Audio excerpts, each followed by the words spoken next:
Hello बच्चों, आपका बहुत बहुत स्वागत है हमारे चैनल बिजोनॉमिक्स में। सितंबर से हम आपके लिए एक नया सेगमेंट लेकर के आ रहे हैं। हम जो चैप्टर्स हम लोग ने अभी रिलीव कर दिए थे उन सारे चैप्टर्स को कवर करेंगे, क्योंकि सितंबर एक क्रूशियल मंथ हो जाता है हमारे बोर्ड्स की प्रिपरेशन के लिए। तो वो बच्चे जो 2021 में बोर्ड्स की प्रिपरेशन के लिए लगे हुए हैं, तो उनके लिए हमने प्लानिंग तक ऑलरेडी कवर कर दिया था।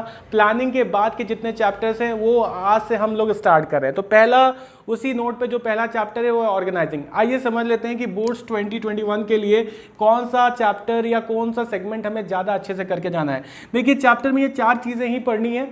इनमें से सबसे मोस्ट इंपॉर्टेंट जो है वो अगर आप देखेंगे तो ऑर्गेनाइजिंग प्रोसेस हम कवर करेंगे। इसके बाद delegation and decentralisation and centralisation, इनको कवर करना है। तो ये 3 टॉपिक्स अगर आप कवर करके जाते हैं तो मान के चलिए कि आप बहुत अच्छा करके आएंगे इस चैप्टर में। इस चैप्टर से जो भी क्वेश्चन बनेंगे, चाहे केस स्टडी हो चाहे नॉर्मल क्वेश्चन, उनको आप आसानी से कवर करके आएंगे, उनमें कोई भी प्रॉब्लम आप फेस नहीं करेंगे। तो चलिए आज का जो पोर्शन है उसको स्टार्ट करते हैं। आज हम कवर करेंगे मीनिंग एंड ऑर्गेनाइजिंग प्रोसेस। आइए बच्चों, आइए स्टूडेंट समझते हैं कि क्या होता है ऑर्गेनाइजिंग। आप सभी को पता है एक फंक्शन ऑफ मैनेजमेंट है। फंक्शन ऑफ मैनेजमेंट में अगर आप देखेंगे तो planning, organizing, staffing, directing and controlling, ये सारी चीजें जो हैं, जो चैप्टर्स के भी नाम हैं, उनको हम फंक्शंस ऑफ मैनेजमेंट के नाम से भी जानते हैं। तो अगर आपसे पूछा जाता है कभी भी फंक्शन ऑफ मैनेजमेंट, तो जो चैप्टर का नाम होता है, अगर आप देखें शॉर्ट में इसको इतना समझ लीजिए, जो चैप्टर का नाम होता है वही फंक्शन ऑफ मैनेजमेंट कहलाता है। अब हम ऑर्गेनाइजिंग की बात करते हैं। देखिए, प्लानिंग तो हम सभी को पता है कि deciding in advance what is to be done in future, ठीक है। तो प्लान बनाने के बाद जो सबसे बड़ा काम आता है वो आता है ऑर्गेनाइज करने का। तो ऑर्गेनाइजिंग एक ऐसा प्रोसेस है जहां पे हम मेन मटेरियल, रिसोर्सेज, जितनी चीजों की जरूरत होती है उनको हम अरेंज करके ले करके आते हैं। तो ऑर्गेनाइजिंग एक ऐसा प्रोसेस है जहां पे हम मेन एंड मटेरियल कहने का मतलब मटेरियल में जो रॉ मटेरियल वगैरह की हमें आवश्यकता पड़ेगी, जरूरत पड़ेगी वो, और मेन में अगर हम बात करेंगे तो लेबर्स की, मैनेजर्स की, जितने लोगों की भी जरूरत पड़ेगी वो। तो ऑर्गेनाइजिंग एक ऐसा प्रोसेस हो गया, देखिए, रिफर्स टू अरेंजिंग एवरीथिंग, ठीक है, in order for making most efficient use of resources. या अगर सीधे शब्दों में बात कर दें तो सीधे शब्दों में सिंपल सा बोला जाता है systematic arrangement of main and material. तो मेन एंड मटेरियल मतलब जितने लेबर्स की जरूरत पड़ रही है, मटेरियल मतलब raw material, tools and equipments, इन सारी चीजों को एक प्रॉपर तरीके से अरेंज करने के प्रोसेस को हम ऑर्गेनाइजिंग बोल देते हैं। अब अगर आप देखेंगे तो एक हेनरी फेयोल की भी डेफिनेशन दी गई है, तो उसको भी आप याद कर सकते हैं। डिफाइंड और मीनिंग, देखिए अगर कभी डिफाइन बोला जाएगा तो डिफाइन में आपको राइटर्स की डेफिनेशन लिखनी होती है, तो डिफाइन में आप ये लिख करके आएंगे, मीनिंग में आप ये लिख करके आइएगा, ठीक है। डिफाइन में देखिए क्या बोला गया है, to organise a business to provide it with everything useful to its function. अब बिजनेस के लिए जितनी भी चीज़ों की ज़रूरत है, बिजनेस की एक्टिविटीज़ को परफॉर्म करने के लिए जितनी भी चीज़ों की हमें ज़रूरत है, raw material, tools and equipment and machines, ये सारी चीज़ें जो है इनको सिस्टमैटिक तरीके से अरेंज करके प्रोवाइड करना ही ऑर्गेनाइजिंग प्रोसेस बनाता है, ठीक है। तो ऑर्गेनाइजिंग अगर आप देखेंगे तो ऑर्गेनाइजिंग एक ऐसा फंक्शन है जहाँ पे हम systematic arrangement of main and material के ऊपर फोकस करते हैं, ठीक है। तो प्लानिंग के बाद जो सेकंड हमारा फंक्शन ऑफ मैनेजमेंट आता है वो है हमारा ऑर्गेनाइजिंग। तो होप सो आपको ये समझ में आ गया होगा। ये डेफिनेशन आप याद कर लीजिएगा, इनको नोट कर लीजिए स्क्रीनशॉट लेकर के, ठीक है। तो हेनरी फेयोल की one of the easiest definition थी, तो वही मैंने आपके लिए लिख दी है। तो to organise a business is to provide it with everything useful, ठीक है। तो बिजनेस ऑर्गेनाइज करने के लिए जितनी भी हमें चीज़ों की ज़रूरत है, जितनी भी हमें चीज़ों की आवश्यकता है, ठीक है, बिजनेस की एक्टिविटीज़ परफॉर्म करने के लिए, उनका जब हम सिस्टमैटिक अरेंजमेंट करते हैं, उसमें आपका रॉ मटेरियल आ गया, मशीन आ गया, टूल्स आ गया, लेबर आ गया, ठीक है, हर चीज़ जो है जब सिस्टमैटिक वे में अरेंज करी जाएगी वही हमारा ऑर्गेनाइजिंग को डिनोट करता है। अभी हमने ऑर्गेनाइजिंग की मीनिंग को समझा। ऑर्गेनाइजिंग मीनिंग में अगर आप देखेंगे तो ऑर्गेनाइजिंग की मीनिंग क्या बताती है, systematic arrangement of main and material. अगर आप स्कूल में आपको मान लेते हैं कि हेड बनाया जाता है और आपको एक फेयरवेल फंक्शन जो है ऑर्गेनाइज करना है क्लास 12 के लिए, ठीक है, तो उस केस में आप क्या करेंगे, तो फेयरवेल फंक्शन के लिए अगर आप देखेंगे तो आप सारी चीज़ें जो अरेंज करेंगे, चाहे वो रॉ मटेरियल हो, ठीक है, चाहे वो किसी भी तरीके का सिस्टमैटिक अरेंजमेंट हो, वो सारी चीज़ों को जो आप अरेंज करेंगे जो उस फंक्शन को परफॉर्म कराने के लिए बहुत इंपॉर्टेंट है, चाहे वो टेंट की फैसिलिटी हो, चाहे फूडिंग हो, चाहे कैटरिंग हो, चाहे बच्चों की एक्टिविटीज़ जो डांस वगैरह कराना है उसका आप प्रॉपर तरीके से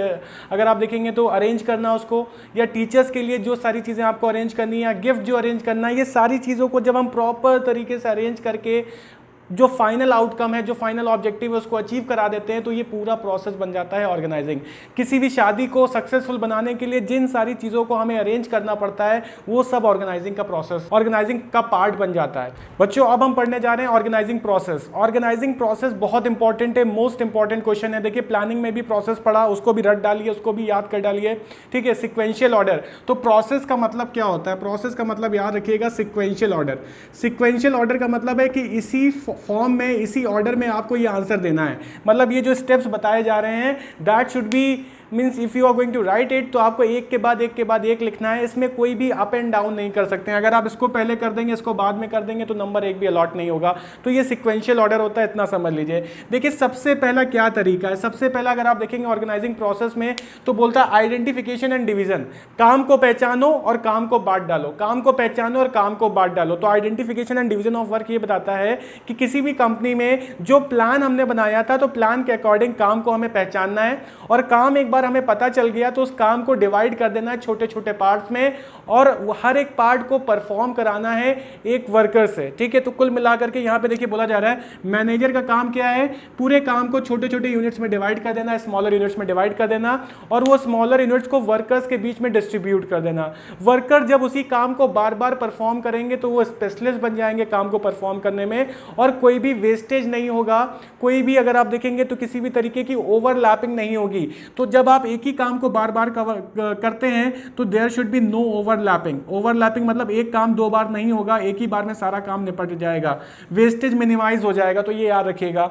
तो कुल मिलाकर के यहाँ पे identification and division of work में बोला जाता है कि जो प्लान बनाया था उसके अकॉर्डिंग हमें काम को पहचानना है और उस काम को छोटे छोटे टुकड़ों में बांट देना है। डिवीजन मतलब छोटे छोटे टुकड़ों में बांट देना है, और जब हम छोटे छोटे टुकड़ों में बांट देते हैं तो उसी काम को हम लोग जॉब बोलने लगते हैं।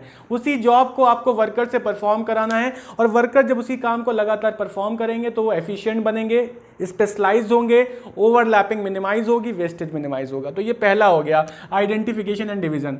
दूसरा अगर आप देखेंगे तो बोला जा रहा है grouping of jobs. Grouping of jobs, जब काम को हमने डिवाइड कर दिया तो एक तरीके का जो काम होगा उसको हम एक डिपार्टमेंट के अंदर डालेंगे। मान लेते हैं वर्क आया, वर्क को हमने डिवाइड कर दिया। अकाउंट्स का जो काम था वो अकाउंट्स डिपार्टमेंट में डाला, जो मार्केटिंग का था वो मार्केटिंग डिपार्टमेंट में डाला, जो सेल्स का था सेल्स डिपार्टमेंट में डाला। तो काम डिवाइड होने के बाद जो नेक्स्ट आता है उसको हम बोलते हैं grouping of jobs. Grouping of jobs को ही हम लोग डिपार्टमेंटलाइजेशन बोलते हैं। किसी भी कंपनी को आपने देखा होगा तो वहाँ मार्केटिंग का डिपार्टमेंट भी होगा, अकाउंट्स का डिपार्टमेंट भी होगा, सेल्स का डिपार्टमेंट भी होगा। तो अकाउंट्स डिपार्टमेंट में अकाउंट्स की एक्टिविटीज़ होंगी, मार्केटिंग में मार्केटिंग की एक्टिविटीज़ होंगी, सेल्स में सेल्स की एक्टिविटीज़ होंगी। तो ये एक ऐसा प्रोसेस है, देखिए लिखा भी हुआ है related and similar jobs are grouped under one department, ठीक है। तो सिमिलर जॉब्स, एक जैसे जॉब को हम एक डिपार्टमेंट के अंदर डालेंगे। अब अगर हम कंपनी के पॉइंट ऑफ व्यू से देखें तो इसको हम दो पार्ट में डिवाइड करते हैं, एक फंक्शनल और एक डिविजनल।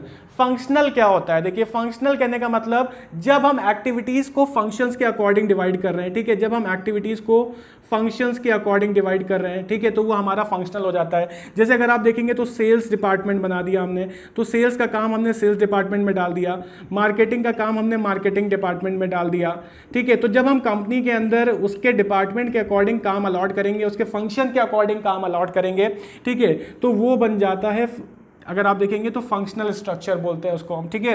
तो अकाउंट्स का काम हमने अकाउंट्स डिपार्टमेंट में डाल दिया, तो ये कंपनी के हमने कई सारे डिपार्टमेंट बना दिए। अब उसके फंक्शंस के अकॉर्डिंग, ठीक है, उसके फंक्शंस के अकॉर्डिंग हम मार्केटिंग का क्या काम है तो उसको मार्केटिंग में डालेंगे, ठीक है। सेल्स का क्या काम है उसको सेल्स में डालेंगे। तो ये आपका फंक्शनल स्ट्रक्चर हो गया। दूसरा अगर आप देखेंगे तो दूसरा आपका डिविजनल स्ट्रक्चर है। डिविजनल स्ट्रक्चर वो कंपनी फॉलो करती हैं जो एक से ज़्यादा चेन ऑफ प्रोडक्ट बनाती हैं, एक से ज़्यादा चेन ऑफ प्रोडक्ट। अगर मान लेते हैं एक कंपनी है वो कॉस्मेटिक्स भी बना रही है, ठीक है, ठीक, वो अगर आप देखेंगे लेदर गुड्स भी बना रही है। अगर एक कंपनी है जैसे रिलायंस है, मान लेते हैं लेदर गुड्स भी बना रही है, कॉस्मेटिक्स भी बना रही है, पेट्रोकेमिकल्स में भी काम कर रही है, ठीक है, इसके बाद जियो में भी काम कर रही है, तो ये कंपनी जो होगी ये डिविजनल स्ट्रक्चर फॉलो करेगी। तो इस कंपनी के बहुत सारे डिवीजन बनेंगे। आप देखेंगे तो कॉस्मेटिक्स का अलग डिवीजन बनेगा, लेदर गुड्स का अलग डिवीजन बनेगा, पेट्रोकेमिकल्स का अलग डिवीजन बनेगा। इसको हम फर्दर डिटेल में पढ़ेंगे, ये आगे चल करके आपका आने वाला है, तो वहां पे इसको हम बहुत डिटेल में समझेंगे, डायग्राम के थ्रू समझेंगे। तो अभी आप ये समझिएगा कि कंपनी, पहले हमने काम को पहचाना, उसको बांट दिया, जब काम को पहचाना उसको बांट दिया छोटे छोटे टुकड़ों में, उसको बोला जॉब, और एक ही वर्कर से लगातार उस काम को परफॉर्म कराए। ठीक है। दूसरा अगर आप देखेंगे तो ग्रुपिंग ऑफ जॉब्स, एक सिमिलर जॉब्स को एक कैटेगरी में रखना, उसको हम डिपार्टमेंट बोलते हैं। ठीक है। तो ग्रुपिंग ऑफ जॉब्स या similar, related and similar jobs are grouped under one department. दो है, एक हमारा फंक्शनल और एक डिविजनल।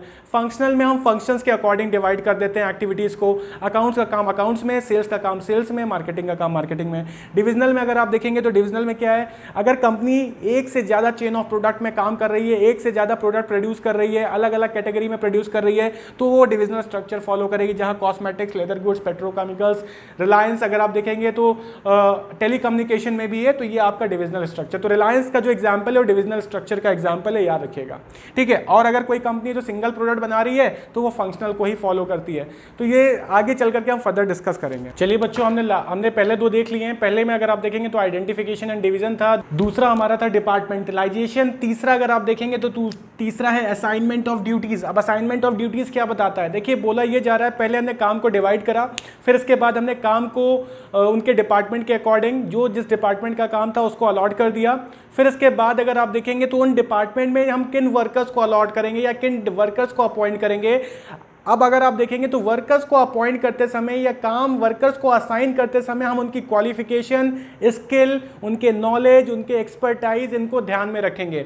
तो जो बंदा अकाउंट्स में स्पेशलिस्ट है, अकाउंट्स के काम में ठीक है, उसको अकाउंट्स की नॉलेज है, उसको अकाउंट्स के डिपार्टमेंट में डाला जाएगा। जो मार्केटिंग में ठीक है, उसको मार्केटिंग का काम दिया जाएगा। जिसको सेल्स की नॉलेज है पहले से, या मान लेते किसी एक्सपीरियंस बंदे को हम हायर कर रहे हैं जिसको किसी और डिपार्टमेंट की नॉलेज है, तो उसको हम उसके अकॉर्डिंग काम असाइन करेंगे। तो वर्क असाइन करते समय देखिए बोला गया each employ working in different department is assign duty according to his skill and qualification. तो वर्कर्स को काम असाइन करते समय उनके स्किल और क्वालिफिकेशन को ध्यान में रखा जाएगा। साथ ही साथ जब वर्कर्स को काम असाइन करा जाता है तो उनको एक जॉब डिस्क्रिप्शन नाम का लेटर दिया जाता है, डॉक्यूमेंट दिया जाता है। उस जॉब डिस्क्रिप्शन में लिखा रहता है कि उनकी क्या ड्यूटीज हैं, क्या रिस्पॉन्सिबिलिटीज हैं, किसके अंडर उनको काम करना है, कौन सा डिपार्टमेंट उनको अलॉट हुआ है, सारी चीजें डिटेल में दी रहती है। तो जॉब डिस्क्रिप्शन याद रखिएगा, एक नंबर के क्वेश्चन में बहुत पूछा जाता है। इसके बाद लास्ट अगर आप देखेंगे तो एस्टैब्लिशिंग रिपोर्टिंग रिलेशनशिप। देखिए रिपोर्टिंग रिलेशनशिप एस्टैब्लिश करना बहुत जरूरी है, क्योंकि जब तक वर्कर के ऊपर कोई निगरानी रखने वाला नहीं होगा, उनसे कोई क्वेश्चन पूछने वाला नहीं होगा, वो कभी भी अपना काम सही से नहीं करेंगे। ठीक है। ये बोला जाता है, ये ध्यान में भी रखा जाता है। अगर आप देखेंगे तो कई बार होता है, इसलिए टीचर जो है आपको हमेशा आपके ऊपर सुपरविजन रखते हैं कि आप अपने काम को सही से कर रहे हो कि नहीं। तो इसीलिए वर्कर्स के ऊपर भी रिपोर्टिंग रिलेशनशिप कहने का मतलब है who is going to report to whom, मतलब कौन सा सबॉर्डिनेट किसको आंसरेबल है, कौन सा बॉस किस जूनियर से क्वेश्चन पूछ सकता है। तो सुपीरियर सबॉर्डिनेट का रिलेशनशिप एग्जिस्ट करने को हम लोग एस्टैब्लिशिंग रिपोर्टिंग रिलेशनशिप बोलते हैं। तो जो हायर अथॉरिटी जिसके पास होती है, जिसके पास ज़्यादा पावर होती है, वो बॉस बनता है। जिसके पास लेस पावर होती है, जो न्यूली अपॉइंटेड लोग होते हैं, वो हमारे सबॉर्डिनेट बनते हैं। तो सुपीरियर सबॉर्डिनेट के रिलेशनशिप को जब हम एग्जिस्ट करते हैं तो वहाँ पे जो सुपीरियर है वो क्वेश्चन भी फ्रेम करता है, क्वेश्चन भी पूछता है, और कई बार काम अगर कंप्लीट नहीं हो रहा है टाइम से तो उस केस में जो है वर्कर्स को गाइड भी करता है, मोटिवेट भी करता है और उनको सही दिशा दिखाता है। क्योंकि जब तक वर्कर सही तरीके से काम नहीं करेगा तब तक कंपनी का गोल कभी भी अचीव नहीं होगा। तो सुपीरियर सबॉर्डिनेट रिलेशनशिप जब एग्जिस्ट होती है तो उसको हम लोग एस्टैब्लिशिंग रिपोर्टिंग रिलेशनशिप बोलते हैं। तो ये चार फंक्शंस है, ये चार स्टेप्स हैं जो हमें ऑर्गेनाइजिंग प्रोसेस के अंदर याद रखते हैं। बस इनको याद रखिएगा। शॉर्ट में आप चाहें तो याद कर सकते हैं। जैसे सबसे पहले मैंने आइडेंटिफिकेशन एंड डिवीजन बताया था, दूसरा डिपार्टमेंटलाइजेशन बताया था, तीसरा अगर आप देखेंगे तो तीसरा मैंने असाइनमेंट ऑफ ड्यूटीज, और चौथा अगर आप देखेंगे तो एस्टैब्लिशिंग रिपोर्टिंग रिलेशनशिप। तो अगर आप इस ई को ऊपर कर दें, मतलब याद करने के लिए बोल रहा हूं, तो ये बन जाता है आइडिया। ठीक है। तो आइडिया आप याद कर सकते हैं, लेकिन लिखते समय ए को पहले लेकर के आएंगे और ई को बाद में लेकर के जाइएगा। ठीक है। तो ये आपका आज का टॉपिक है। होप सो आपको समझ में आ गया होगा। अगर आपको पसंद आया हो, समझ में आया हो, तो प्लीज़ शेयर करिए, लाइक करिए, और इसी तरीके से अगर चैनल को सब्सक्राइब नहीं करा है तो प्लीज़ सब्सक्राइब करिए। अभी बहुत सारे इन्फॉर्मेटिव और आपके लिए नॉलेजेबल वीडियोज़ आने वाले हैं। Thank you so much.